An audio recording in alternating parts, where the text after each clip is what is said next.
ما اصاب من مصیبت الا باذن اللہ، نہیں پہنچتی ہے مصیبت کسی کو مگر اللہ کے حکم سے۔ لوگ آتے ہیں، کاروبار رک گیا، بچیوں کی شادیاں نہیں ہو رہی ہے، گھروں میں جھگڑے ہونے لگے ہیں، کوئی بندش ہے، وہ بندش نہیں ہے، وہ بندش کا بچہ۔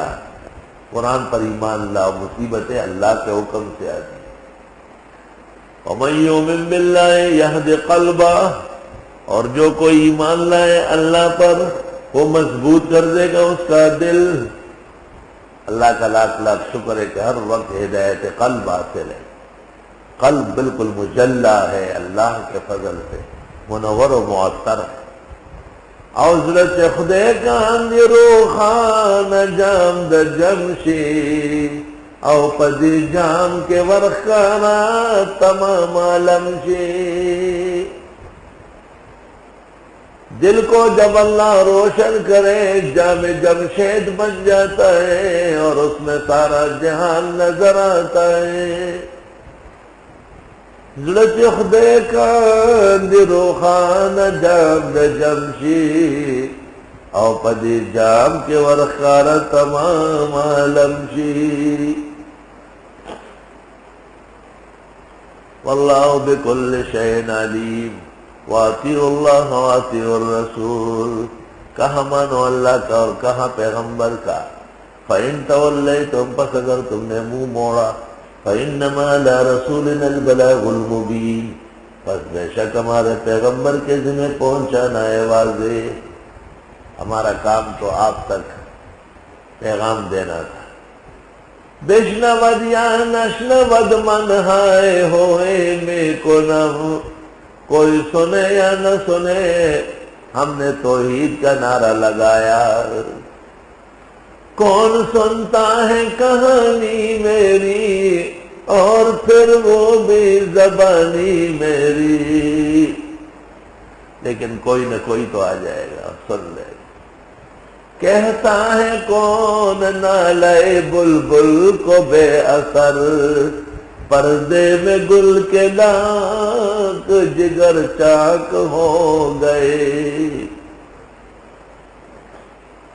میں چمن میں کیا گیا گویا دبستہ کھل گیا، بلبلیں سن کر میرے نالے غزل خواں ہو گئی۔ سبحان اللہ۔ میں چمن میں کیا گیا گویا دبستہ کھل گیا، بلبلیں سن کر میرے نالے غزل خواں ہو گئی۔ گفتم ببلبلی چکنم از فراق یار، از شاخ گل بخاک افتید و تپید و مرد۔ واطیعوا اللہ واطیعوا الرسول فإن تولیتم فإنما علی رسولنا البلاغ المبین۔ کیا پہنچانا تھا پیغمبروں نے، وہ کیا پیغام ہے؟ اللہ لا الہ الا ہو، غرض اعظم نزول قرآن کا، المقصد الاصلی بعثت انبیاء کا، سب سے بڑا دعویٰ اور موضوع قرآن تمام انبیاء اور مرسلین جس محور پر رہے وہ ہے اللہ کی توحید۔ توحید تو یہ ہے کہ خدا حشر میں کہہ دے، یہ بندہ دو عالم سے خفا میرے لیے۔ ایک آدمی نے ہمارے ایک طالب کو کہا تم مودودیوں کو بھی برا کہتے ہو، بریلویوں کو بھی، رافضیوں کو بھی، مرزائیوں کو بھی، غیر مقلدوں کو بھی، اسراریوں کو بھی، طاہر القادریوں کو بھی، کون بچا تم سے؟ اب تو ذاکر نائک اور وہ عورت بھی شامل ہے۔ تو طالب نے کہا قیامت کے دن ہمارے بارے میں ہمارے گلے میں عزت کا ہار ڈلے گا اور اللہ اعلان کرے گا توحید تو یہ ہے کہ خدا حشر میں کہہ دے، یہ بندہ دو عالم سے خفا میرے لیے۔ وہ توحید نہیں مانتے، توحید میں خلل ڈالتے، توحید کے دشمن ہیں۔ ہم موحد ہیں، ہمارا کیش ہے ترک رسوخ، ملت جب بٹ گئی اجزائے ایمان ہو گئے۔ یعنی پھر شیخ عبد القادر کیا قیمتی بات کرتے ہیں، من شاخ بلند بار پرعزم وے توحید، میں اونچا درخت ہوں جس کے ہر شاخ میں توحید کے پھل لگے ہوئے۔ من شاخ بلند بار پرعزم وے توحید، ازرا گزرے سنگ زدنار ندارے، راستے سے گزرنے والے جو پتھر مارتے ہیں اس سے میرا کچھ نہیں بگڑے گا۔ موحد مضبوط ہوتا ہے۔ اللہ لا الہ الا ہو، اللہ ہی کارساز ہے، نہیں ہے کارساز مگر وہی۔ وعلی اللہ فلیتوکل المؤمنون، اور اللہ پر بھروسہ کرنا چاہیے مسلمانوں کو۔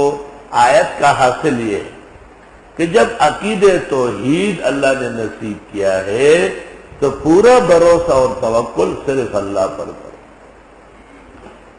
اللہ اللہ سہارا بننا ہے تو عمر بھر کا بنو، چہار دن کا سہارا سہارا نہیں۔ مخلوق کا تو یہ ہے، یا ایھا الذین آمنوا، اے مسلمانوں، ان من ازواجکم و اولادکم، بے شک تمہاری بعض بیویاں اور بعض اولاد، عدو لکم، وہ دشمن ہوتے ہیں تمہارے، فاحذروہم، پس ان سے بچ کے رہو۔ بیوی ہے لیکن خاوند کے دینی مددگار نہیں ہے، راہ فرار پر ہے۔ اولاد ہے مگر سرکش و نافرمان ہے، تو دشمن اسی کو تو کہتے ہیں جو آپ کے مقاصد کے خلاف کرے۔ فاحذروہم، ان سے بچو، یعنی ان کی دشمنی سے بچو۔ اس وجہ سے بیوی کو طلاق دینا یا اولاد کو عاق کرنا یہ جائز نہیں۔ فرمایا وَإِن تَعْفُوا، اور اگر معافی کرو، وَتَصْفَحُوا، درگزر کرو، وَتَغْفِرُوا، اور مالا مال کرو، فَإِنَّ اللَّهَ غَفُورٌ رَحِيمٌ، بس بے شک اللہ بھی تو بخشنے والا رحم والا۔ اشارہ ہے کہ آپ کے کتنے گناہ، آپ کے کتنے جرائم اللہ معاف کرے۔ شیخ سعدی نے